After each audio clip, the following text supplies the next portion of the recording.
Welcome to Finding Holiness, where we delve into timeless Torah wisdom, revealing the sacred in everyday moments. Join us on a journey to elevate your spirituality and discover holiness in every aspect of life. I'm your host, Rabbi David Kadosh, and together, let's embark on a path of spiritual exploration. I hope you enjoy this next episode. Erev Tov, everybody. Welcome to another edition of our Back to Basics Shiur on Wednesday night. It's been a few weeks since we've gotten together to study Tanakh and Halacha Beyahad, but we are back after a small vacation and happy you can join us here live online tonight or on a recording on our podcast, Finding Holiness, findingholiness.com, findingholiness.buzzsprout.com, where you can catch and hear all of the previous episodes and shiurim that we have, and we welcome you this evening. Tonight's shiur is sponsored and dedicated by Mr. and Mrs. Maurice Buzaglo, and as well as Mr. and Mrs. Alan Azulai, in memory of his brother and his cousin, Mr. Jack Buzaglo, Zichrono Livracha, a dear friend, member of the community that left us way too soon, 3 years ago. And tonight's class is dedicated in his memory, and as well tomorrow night's class will be dedicated in his memory. Tomorrow night's Parashat HaShavua class, which is always a big draw. And tonight is also, of course, the Hilulav, the Baba Sali, B'Yisrael Abu Hatzera. And what can we say? Anytime a person gets to sit down and study some Torah on this very auspicious and holy night, whatever it is that you're studying, then it provides protection, it provides a shemirah, it provides hatzlaha, and lots of blessing for all of Klal Yisrael. There are people by his kever tonight praying. There are people sitting and learning a little bit extra in hopes for their own personal and communal salvation. That's why we were so close to the tzaddikim, because it was they were our connection to HaKadosh Baruch Hu. We Sephardim especially felt so close to our tzaddikim, and Rabbi Yisrael Abu Hasera Baba Sali was no different, of course. And Zechuto Yagen Alenu, may his merit protect all of us, Klal Yisrael. Tonight we are in the middle, or towards the end actually, of Parashat Bereshit.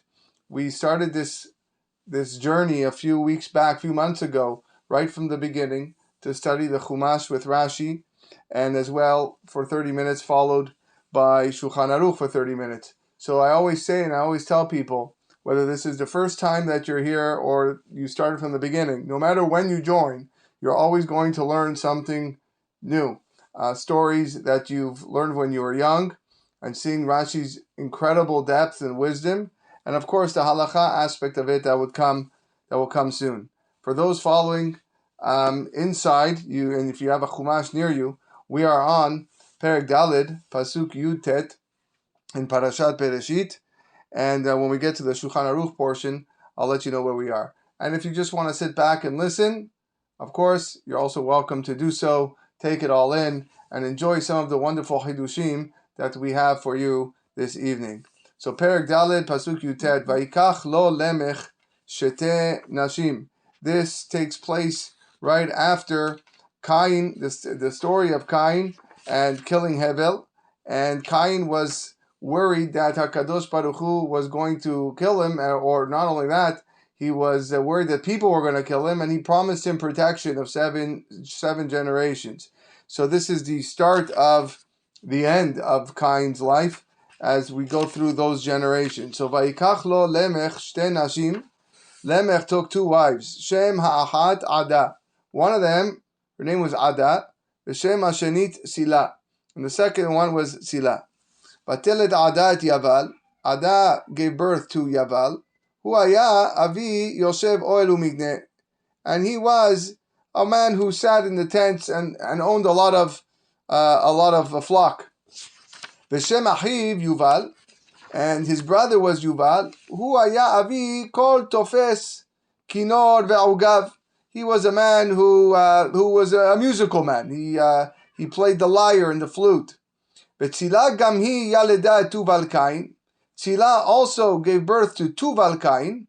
Lotesh kol horesh nechoshet ubarzel. We're going to see what this means in Rashi. Va'achot Tuval Kain, and the sister of Tuval Kain was Na'ama. And we'll see her significance in that. Okay, so let's look at Rashi, Pasuk Yutet. Vayikach lo Lemech. Lo haya lo lefaresh kol zeh. The Torah, there's no need for explaining that Lemech had two wives. We don't really know much about Lemech. What's the whole reason of bringing his lineage? But rather Rashi says, Ela lelamdenu misof ha'inyan, shekiyem HaKadosh Baruch Hu avtachato she'amar shivatayim yukam Kain. To teach us that God fulfilled his promise that Kain was going to survive 7 generations. So Amad Lemech le'achar she'olid banim ve'asa dor shevei. Lemech stood up after he gave birth to his sons. Ve'asa ador shevi'i, and he was the seventh generation, or he made the 7th generation. Ve'araget Kain, and that's how he killed Kain. So if you count the generations, you have Kain, Chanoch, Irad, Mechuyael, Metushael, Lemech, and Tuval Kain. Those are the 7 generations that passed before Cain passed away. Zeu she'amar ki ish haragti lefisai. This is what it's meant when the pasuk says, "For I killed a man by my wounding." Lemech took shete nashim, 2 wives. Why did he take 2 wives? Rashi gives us a nice chidush here. Kach haya darkan shel dor hamabul. This was the way, the incestual ways of the generation of the plague, of the flood. Sorry, achat lifriya verivia, ve'achat letashmish. One wife. Her whole purpose was to have children. How was it? To have children. And the second one was the tashmish, solely for the physical pleasure of cohabitation. Zos shehi letashmish, the one who was designated for relations. Mashka kos shel ikarin kedesh te'aked. He would give her to drink this special potion of a plant of roots, in order that she becomes sterile. Umkushetet kechala, and he would adorn her like a gorgeous bride. Uma'achila ma'adanim, and give her delicacies to eat. That was her purpose, not to have children. He made sure that no children came from her, and made her look beautiful so that he can cohabit with her. V'haverta, the co-wife, the other wife, Nezufa va'avela ke'almana. Miskena, she didn't look so good. She wasn't adorned. She wasn't bombed with perfume. She looked like someone who was in mourning, like a widow. Again, her whole purpose was to have children. Many mothers can attest to the moments or the weeks after they have a child. They will attest that's not their greatest form of beauty. They wouldn't choose that time of their life to spotlight to other people. And this is what this other woman was. She was constantly having children. This is how Eov would explained. The shepherd of the barren shall not give birth. He goes, you can look at it in the Gemara Masechet Sanhedrin. Okay, one of the wife's name was Ada, and Rashi says, Ada hi shel periya verivya. This was the woman, this was the wife who was in charge of having children. Al shem shemeguna alav museret me'etzlo. And her name was Ada because she was despicable to him, and she was removed from him. Again, she was simply a vessel carrying children. Ada targum shel surah. Rashi says the name Ada is the translation of surah, which is removed. Tzila hi shel tashmish. Tzila was the wife who her job was simply to be physical and be intimate with her husband. Hashem she'oshevet tamid betzilo, because she constantly sat next to him in his literally means in his shade, but meaning right next to him. This was his main companion and the person he was most affectionate with. This was the job of Tzila. Divrei Agadah hem beBereshit Rabbah. You can find a lot of this Agadah in Bereshit Rabbah. Now, This Yaval was the son of Ada. He was Avi Yosef Oelu Mikne. Rashi says, Hu haya harishon lero'eh behemot bamidbarot. He was the first person to ever shepherd animals in the desert. Ve'yoshev ohalim, and he used to dwell in the tents. Chodesh kan ve'chodesh kan, 1 month over here, 1 month over there. Bishvil mir'at tzono, in order to find proper grazing for his sheep. Ukshekala hamir'eh, when the pasture was depleted, b'makom ze, in this place, holech v'tokea aholo b'makom aher, he would just go somewhere else and pitch his tent in another place where his sheep could graze. Umidrash agada, and that's why, by the way, he was called Yosef Oelu Mikneh. That the purpose of his dwelling in the tent was for the purpose of his mikneh, was for his flock. Umidrash agada, however, the midrash says different, and he says boneh batim la'avodah zara. He would build structures for idol worship. Keman de'at amar, like it is said, semel hakinam hamakneh, pasuk in Yecheskel, that the image of jealousy is one that provides. V'chen achiv, so too with his brother. Tofes kinor ve'ugav. His brother was a person who was tofes, who grabbed the lyre and the flute, lezameh la'avodah zara, to play music for the avodah zara. Nowadays, a person can argue that the music in itself is avodah zara. Just in terms of the lyrics that you hear nowadays. Many chachamim explain that the music you hear today is a form of idol worship. Okay, back then it was just instrumental, and there was certainly, according to Rashi here, he was playing music that was idolatrous for the purpose of idol worship. Tuval Kain. Why was he called Tuval Kain? Tovel umanuto shel Kain. He refined the craft of Kain. Meaning what? Tuval leshon tavlin. Tuval is like the lashon of a weapon. Tibel veitkin umanuto shel Kain. Tavlin is more like a spice, but something to complete an item. So Tibel veitkin umanuto shel Kain lasot kle zayin laroshaim. Tuval Kain's job was the guy selling in the thrift store the M16 guns, or the spears, or the swords, the Japanese swords. This is what he was. He was a merchant selling Kele Zayin weapons to those who wish to kill. And hence, he was the Tuval. He sharpened the job of what his father, of what his ancestor Cain did. That's why he's called Tuval Cain. Lotesh kol choresh nechoshet ubarzel, mechaded umanut nechoshet ubarzel. He used to sharpen that was made of copper and iron. Kemo yiltosh enabli. Rashi says choresh eno leshon poel. He said it's not really a verb. Ela leshon poel betzelel she'er nakut kamatz katan. Here he gives us just a grammar lesson. Keloma mechaded umtzachtzech kol kelei umanut nechoshet ubarzel. This is what he did. He just sharpened and refined all these weapons.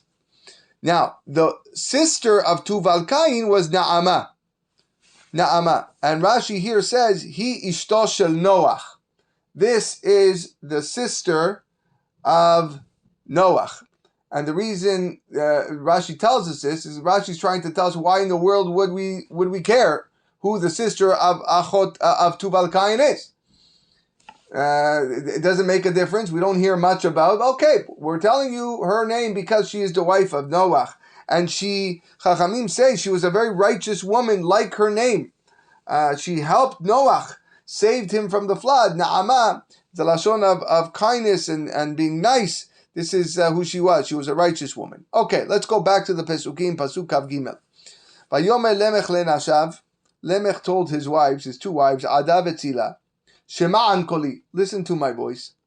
Neshel Lemech, the wives of Lemech, meaning, I guess, refer to them in third person. Ha'azena imrati, incline your ears to what I say. Ki ish haragti lefitzai, for a man I killed by wounding him. Ve'yeled lechaburati, and the boy and the child with my bruising. Ki shiv'atayim yukam Kain. If 7 generations was avenged by Cain, ve'lemech shivim ve'shiva, then me, Lemech, would be 77 generations. Meaning, I'm worried. I'm worried about me, but don't be so worried, because if Cain got 7 generations for his sin, for his murder of Hebel, I'm 77. But yet, okay, we'll pause here. Let's go to Rashi, because the next pasuk speaks a little bit different. Pasuk Kav Gimel Rashi, Shema an koli, shayu nashav porshot mimenu mitashmish. All of a sudden, Lemech's wives separated from him from marital relations. The reason is Lefi sheharag et Kain vetuval Kain beno, because this man Lemech killed Cain and Tuval Kain. He killed his own son. He killed Cain after 7 generations, and he killed his own son Tuval Kain. What's happening here? Rashi explains the whole story. Shaya Lemech suma. Lemech was blind. Vetuval Kain moshcho vera'a et Kain venidma lo kehaya. Tuval Kain was pulling him, directing him. When someone can't see, you need someone to assist you. And he saw Cain, but it seemed to him like it was an animal. Ve'amar le'aviv limshoch bakeshet. So he told his father to pull the bow to try to kill the animal. V'harago, and he killed him. He killed Cain. Ve'kevan sheyada shehu Cain zekeno. And since he knew now that when he found out that it was Cain, his elder, he kaf el kaf. He went and to smack his hands out of either of shock, it seems like. Vesafaket beno benehem barago. And when he went to clap, the hands go like this, he hit his son and killed his son. So now he killed Cain and killed his son. Vayu nashav porshot mimenu. And that is why his wives separated from him. They were afraid that now Hashem was going to take vengeance on Lemech and his children. So why should I have relations with my husband if there's a chance that we're going to give birth more children, God's going to punish us. I don't want to give birth to children who are going to be punished. So they separated. Vehu mefaisan, and now he's trying to tell him to come back. He's trying to appease his wives. Shema an koli, listen to my voice. Leishama li letashmish, meaning to come to be intimate with me again. Vechi ish asher arakti lefitzi uneherag. He said, what did the man I killed was because of my blunt force? Vechi ani petzativ mezid sheya petza karui al Hashemi.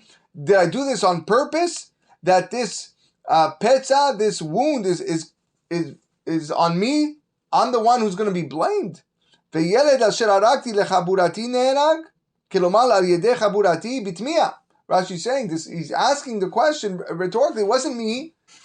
Well, it was me, but it wasn't done purposely. Va'lo shogegani. It was done accidentally. Ve'lo mezid. Lo zeu pitzi ve'lo zeu chaburati. The petza on Cain, the chabura on my son, was not something that was done with intent. Petza, Rashi says, is makat cherev ochetz, is a strike with the sword or an arrow. Okay. Ki shiv'atayim yukam Cain, because Cain was avenged sevenfold. Cain she'arag mezid, Rashi says, Cain who killed purposely, nitla lo ad shiva dorot. His punishment lay hanging for 7 generations. Ani she'aragti shogeg, but I killed by accident. Lo kol sheken sheitale li shva'iyot harbe. Is it alachad kama vekama? All the more so mine should last a lot longer. My punishment should lay. Shivim v'shiv'a, 77. Leshon ribui sheviyot ahazlo. It's an expression of multiples of 7. Kach darash Rabbi Tanchuma. So Rabbi Tanchuma, according to the Midrash Tanchuma, that's what it is. Umidrash Bereshit Rabbah, according to the Midrash Rabbah, lo harag lemech klum. So all that we explained right now was according to the Midrash Tanhuma that Lemech killed. And he's saying that he doesn't deserve punishment right away, because if Cain had 7 generations, me should be a much longer. Says Bereshit Rabbah, the different Midrash, that Lemech didn't kill anybody. Benashav porshot mimenu mishekeimu periya urviya. The reason why his wife separated from him was not because he didn't kill anybody. They separated him because he already fulfilled the mitzvah of perurvu. They already had children. It's like a wife doesn't want to have any more children. That's it. So I don't want to be intimate with you.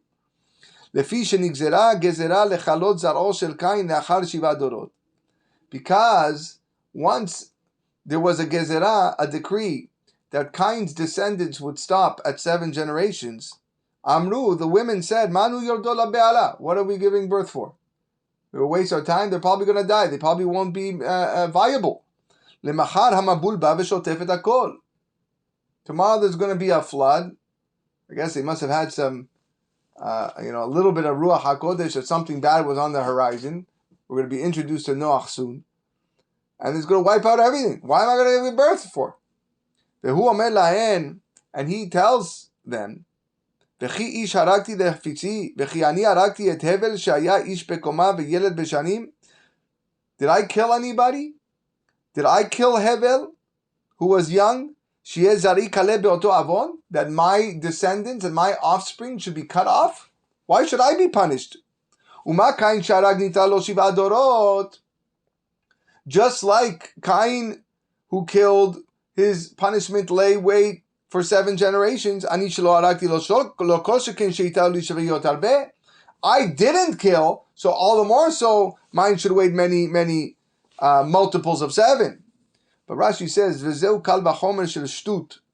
This is a kal v'chomer that Lemech made of stupidity. Shtut. Imken en HaKadosh Baruch Hu goveh et chovo mekayem devaro. Because then HaKadosh Baruch Hu will not pay his debt. It was only according to this. It is only according to this interpretation that Lemech didn't kill, that it's a kal v'chomer shel shtut. Because why is Hashem punishing? Well, what does that mean? I didn't kill anybody, so don't worry, my punishment is going to wait 77 years or whatever it is. But why do you deserve punishment? But according to the first interpretation of the Tanhuma, that he killed him accidentally, then it makes sense. 7 generations for Lemech, for Cain, 77 for that of Lemech. Maybe that's the reason why Rashi quotes the Tanhuma first before Bereshit Rabbah. Often the one that Rashi quotes first is the one that he prefers. Okay. Moving on to Pasuk Kaf Hey. Vayeda Adam od et ishto vateled ben. Vatikra et shemo Shet. Ki shatli Elohim zera acher tachat hevel ki arago Cain. Adam knew his wife again. This whenever you see Vayeda, it's not he actually knew. Of course, he knew his wife. It's meaning he had relations with his wife, and he gave birth to a son, and she called him Shet. Ki shatli Elohim zera acher, because God gave me another offspring. Tachat Hevel, in place of Hevel, ki arago Cain, for Cain killed him. Ul Shet gamhu yulad ben. Shet also gave birth to a son. Vayikra et shemo Enosh. And he called him Enosh. That was the name of his son. Az huchal, and that's how it became common, likro b'shem Hashem, to call in the name of God. So let's look at Rashi Pasuk Kaf Hey. Vayeda Adam ba lo Lemech etzel Adam harishon ve'kabal al nashav. Lemech came to Adam and complained about his wives. He complained about his own wives. My wives don't want to be intimate with me. They don't want to have any more children. I guess the Gadol Ador was Adam Harishon. He was the biggest rabbi at the time.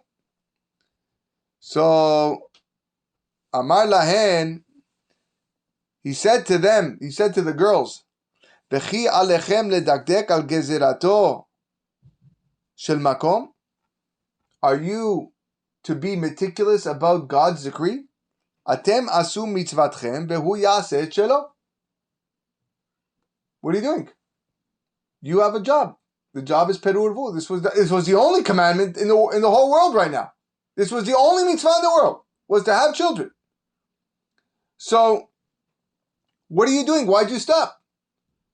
Why am I hearing from your husband, he's complaining that you don't want to be intimate, that you don't want to have more children?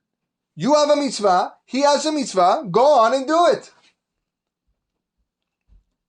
Look at the response, brilliant.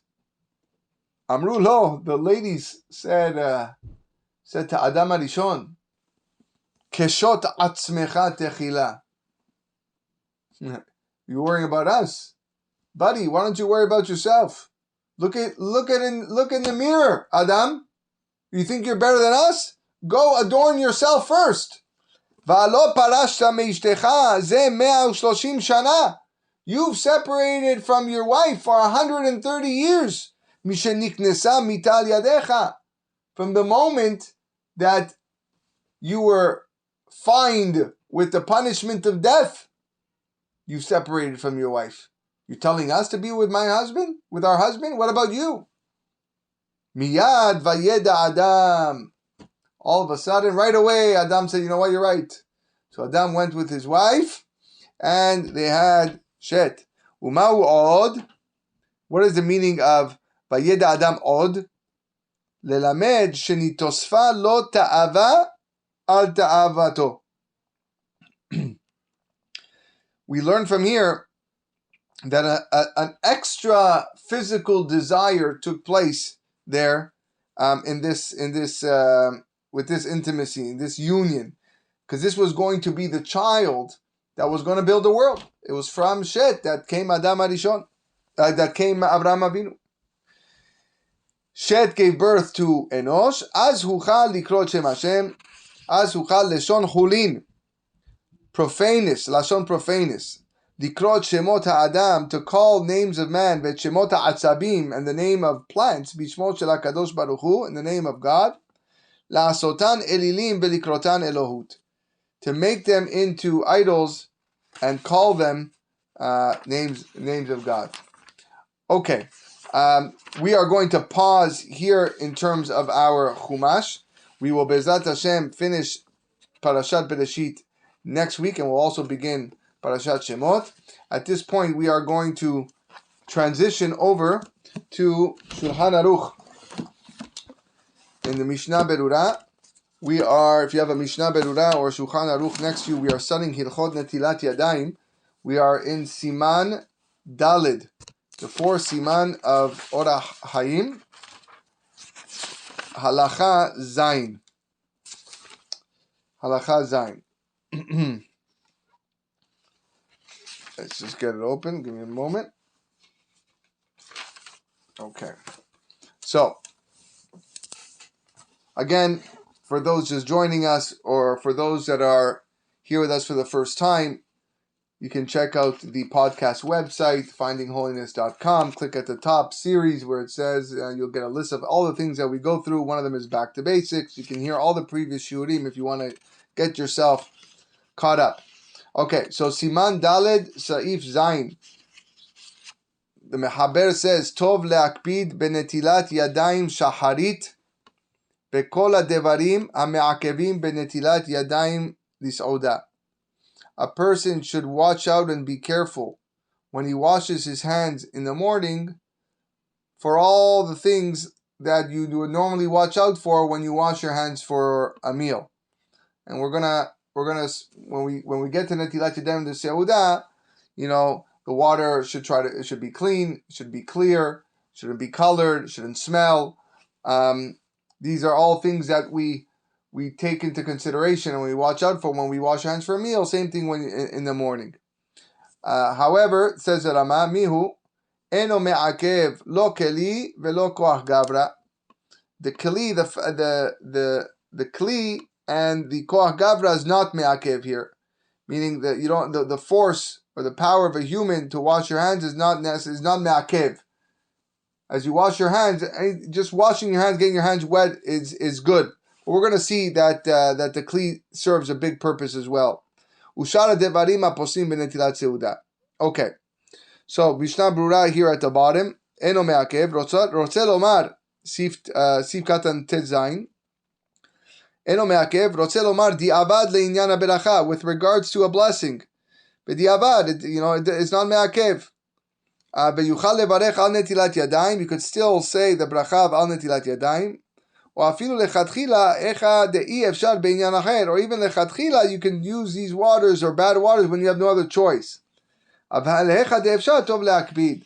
But when you have a choice, you should be makpid, you should be meticulous to make sure that the water is good water. Lo keli, says Mishnah Be'ura, rotze lomar demehani af le'avir ruach ra'ah. The water, or even without a kli, it has the ability to remove the ruach ra'ah, the evil spirit that comes upon the on the hands when you wake up in the morning. V'lachen, therefore, imen lo kli shalem, if you do not have a full vessel, a kli that is complete, which is necessary for washing your hands for a meal, mutar litol mikli nakuv, you are allowed to wash your hands from a kli that is punctured. V'chen mi plump, I'm not sure what a plump is. It sounds like a pump. Af she'en kan koach gavra, even though there's not force of your hands or someone's hands pouring on you, it's just coming from itself, like a mashavet mayim here, the tirgum. It sounds like a pump. That would be the same thing. Kamvoale kaman, next page, beichod netilat yadayim. Aval, however, im shichshech yadav b'mayim, if a person rubs his hands together in the water, in a bucket of water, lo mehani leruach ra'ah, this does not help remove the evil spirit that is on the hands. Okay. Halacha chet, the last word on the previous page. Netilat Yadayim, top page 18. Netilat Yadayim shachrit en notlin al gabe karka ela letoch keli. Person should try not to wash his hands in the morning that the water spills on the ground, but rather it should be emptied or fall into a vessel. So Mishnah Berurah says, "Karka va'afilu al gabei kesamim asur."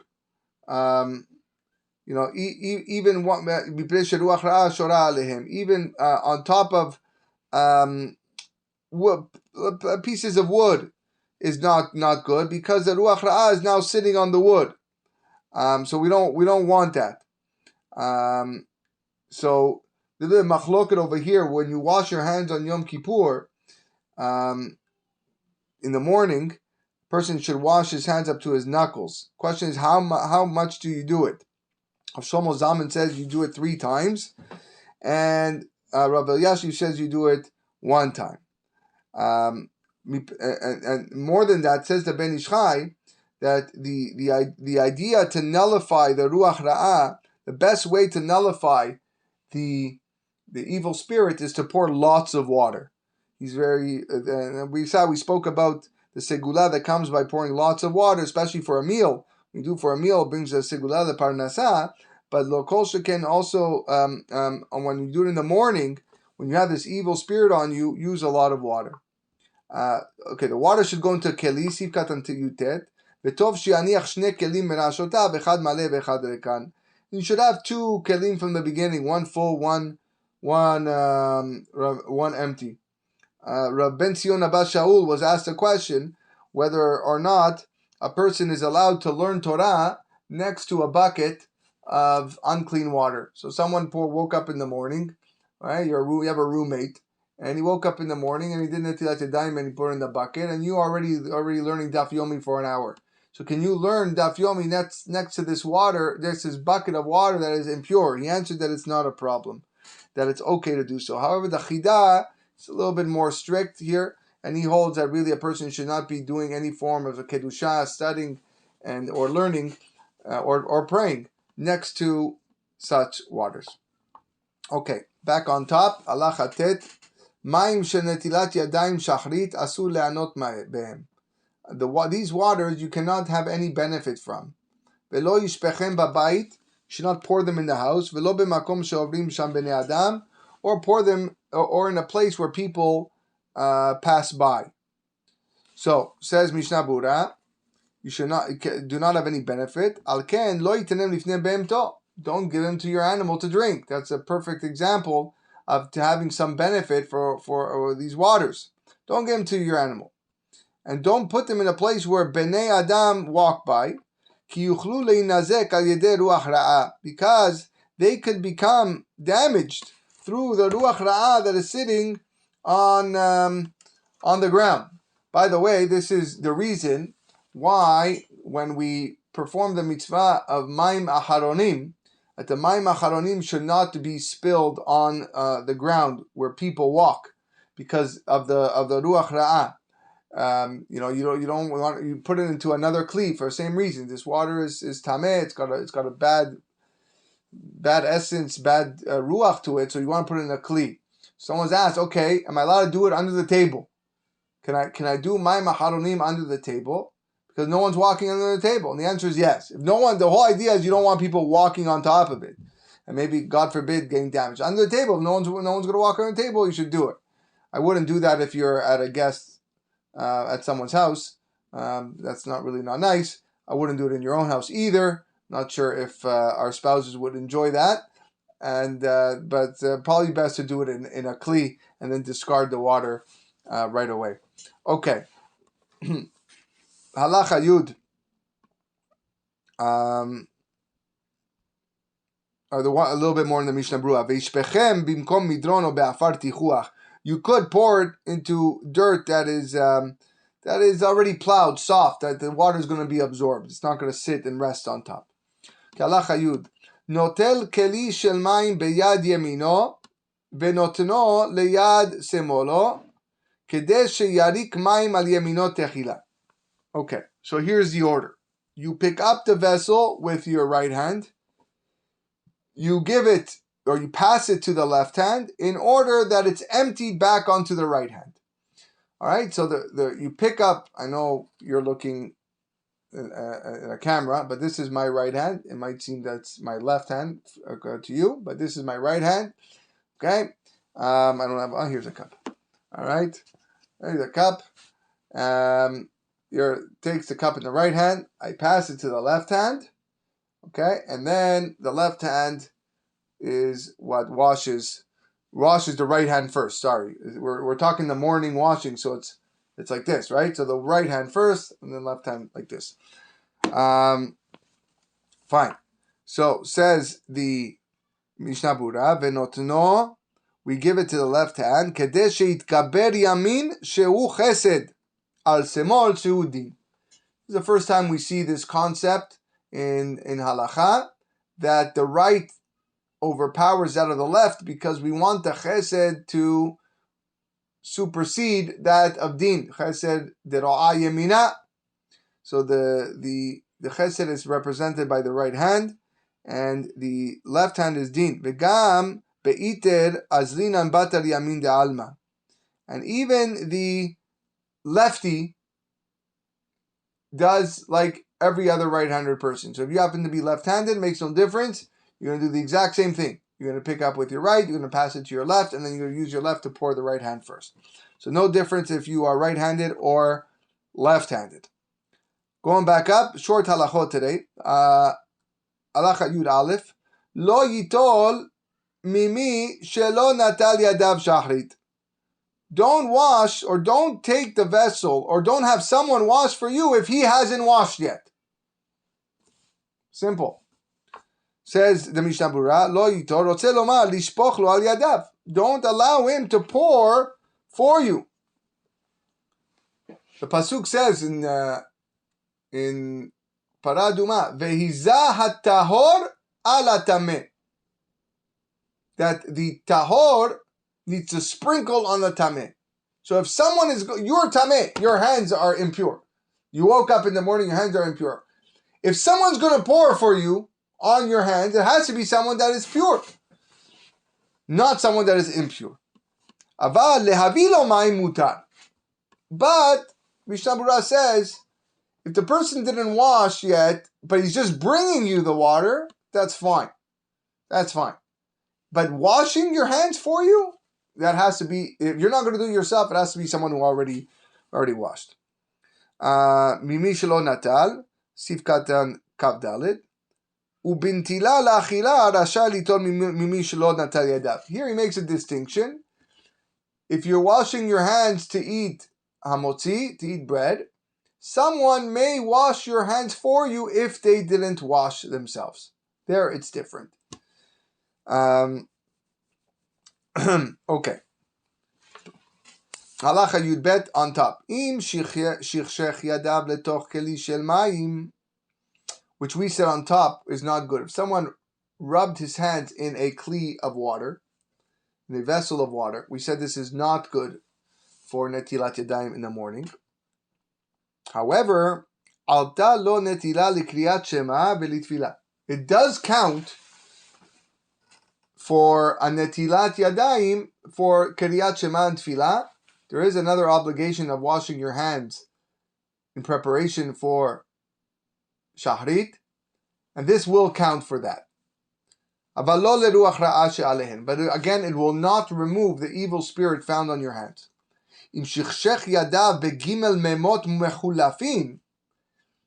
If you rubbed your hands in 3 different bodies of water, there are those in doubt on whether or not that worked or not. For sure it doesn't work in 1 bucket of water.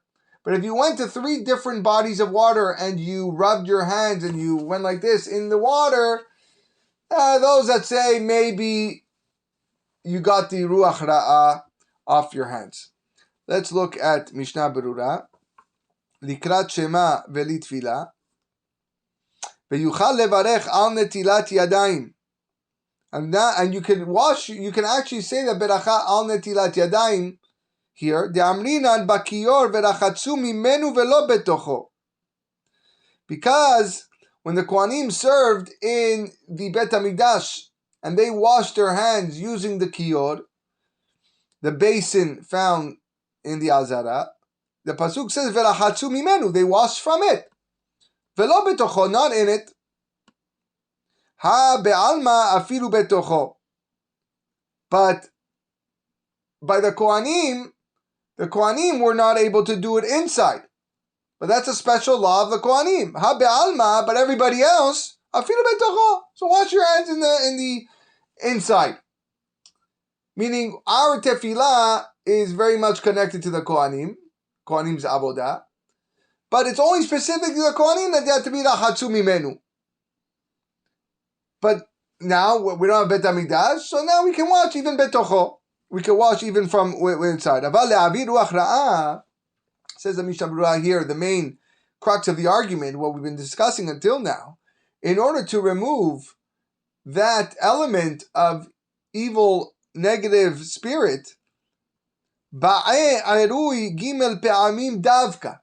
You need a pouring of water 3 times. V'shichshuch b'kli afilu 100 pe'amim lo chashiv ela had. Rubbing your hands 100 times in 1 kli only counts once. Shemiyad shenitmeu hamayim ve'avyan kemo shofchin. Because now that you put your hands in there, that all the water in there becomes impure. So what are you doing? You're now just going like this inside more impure waters. Mishum hachi nistapek, and that's why we are in doubt. Achar kach b'memot mechulafim, when you alternate waters. De'efshar delav davka erui ba'inan. Maybe you don't really need pouring of the waters. La'avir ruach ra'ah, v'afilu rechitza sagi. It's just enough to wash them and rinse them.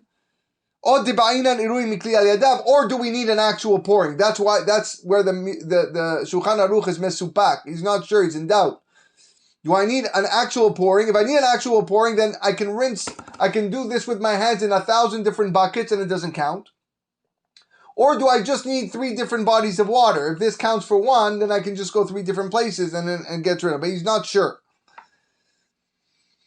V'katav Peri Megadim, the Peri Megadim writes, Telefi zeh, according to this, im tahav yado banahar 3 pe'amim, o besheleg hamunach al haaretz b'shosha mekomot mechulafim. If someone inserts his hand in a river 3 times, or in snow, and 3 different places, afilu achi lo mahani rak litfilah. The Peri Megadim is strict, and he says this will only help you for tefillah, sheman tefillah. and not for the morning.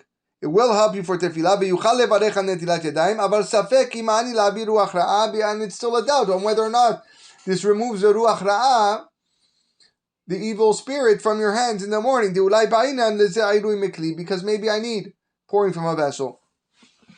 V'ha'arzot ha'chayim ulvush serad, another more poskim, pasku de benahar v'chen b'sheleg v'mikveh ma'ani af la'avir ruach ra'ah. He says that a river and snow and a mikveh do have the ability to remove this spirit.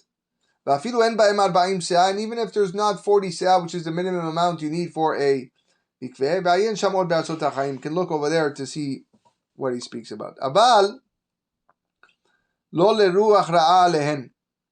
He says not help removing the ruach ra'ah. Al ken yired itol pam shenit min kli afilu achar tefillah. That's what he says. So you should after tefillah you should go and wash your hands again to remove the ruach ra'ah. Since we are in doubt whether or not this insertion of your hands in this bucket worked. It worked for tefillah. It worked for Kriyat Shema, but we're not sure if it worked for ruach ra'ah. So you should do it. You should do it again. Going up to pasuk yud gimel, to halacha yud gimel. Imaya ne'or kol halayla. A man who was awake all night. Yesh leistapek im tzarich litol yadav shachrit lehitpalel ula'avir ruach ra'ah miyadav. We are in doubt whether or not he needs to wash his hands for shachrit in order to pray and to remove the ruach ra'ah from his hands. So the Rama says, "Hagabi telem belo beracha." You should wash your hands, however, you not say a blessing. So let's look over here in the Mishnah Brura. Mishnah Brura says, "Seif katan kav zayin kol halayla ve'im yashen b'miksata." The person sleeps even for part of the night. Everybody holds you wake up in the morning, you gotta wash your hands, even if you sleep for a little bit. As long as he slept a shnat keva, since we already spoke about your hands are moving all over the place. They for sure touched a place that was dirty. But if he sleeps a temporary, he gets napped for a little bit. The Rosh holds it's like he didn't really sleep, so he don't have to wash. When it comes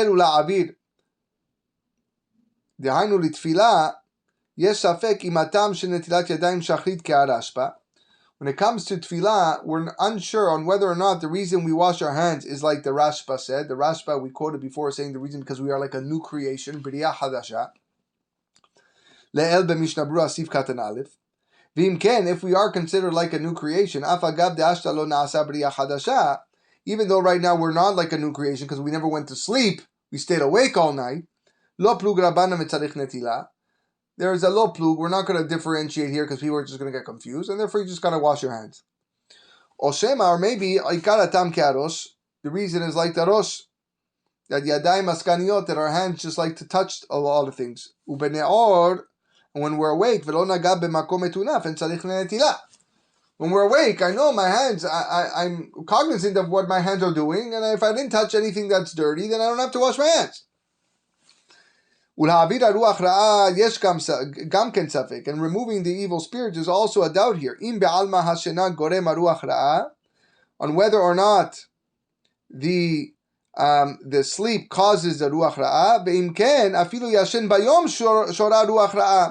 And even if a guy takes a nap in the daytime, there's this evil spirit. And he has to wash his hands. But if he stays awake all night, he doesn't need to wash his hands because there's no ruach ra'ah. Or halayla gorem ruach ra'ah. Maybe it's not the sleep that causes the ruach ra'ah, but it's the night. The fact that it gets dark, period. There's an evil spirit that descends on every person. And therefore the law would be different. Even though you stayed up all night and you didn't go to sleep, but the fact that it's nighttime came and went, you now have to wash your hands because you have a ruach ra'ah. And that's why the Rama says, Veitlem belo beracha. Kaftet, Veitlem, Rotze lomar shalosh pe'amim, machmat safek. You wash three times because of safek. V'chen b'shnei ha'seifim achar zeh. As we're going to see in the next two halachot, the Rama is going to say similarly that you wash out of safek without a beracha. Velo beracha, says the Rama, says Mishnah Berurah Lamed, yesh me'acharonim shecholkin al hachra'at Rama. There are many achronim that argue with the Rama's proof, bazeh v'sovrim shetzarich levarech, and they say you have to wash your hands. You have to say a beracha. Ve'yesh shemaskimim imo, and there are those that agree with him. V'kol zeh velo asat tzerachav. This is only if he didn't go to the bathroom. Aval im asat tzerachav kodem tefillah, if he went to the bathroom before tefillah, haskamat. So again, we're talking about the guy who stayed up all night and he went to the bathroom before he started shachrit. Haskamat achronim devazeh tzarich litol v'yadav v'yivarech. According to most achronim, you have to wash your hands and say a blessing. And so this is what you should do. The person that wakes up, stays up all night, like a person on the night of Shavuot. What should he do? He should go to the bathroom, number 1 or number 2, makes no difference. Therefore, now that you went to the bathroom, according to everybody, you need to wash your hands.